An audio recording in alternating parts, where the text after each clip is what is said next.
Welcome back. We have the PostgreSQL server installed and the pgAdmin client ready.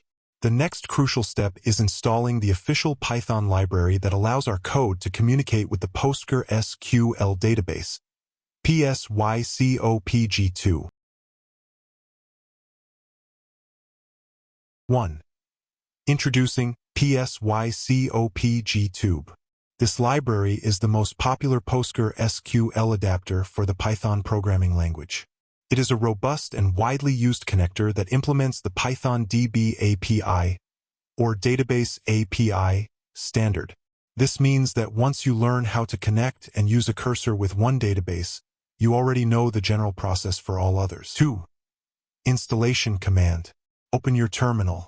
We will use the pip3 install command.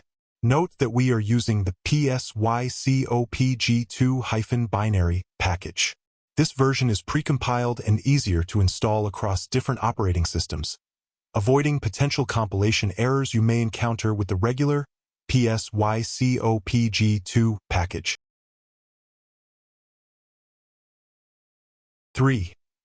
Verifying the installation. To ensure the library is correctly installed, run a test script and try to import the module. Import psycopg2. If the import statement executes without raising an error, you are good to go. This confirms the bridge between Python and PostgreSQL is ready.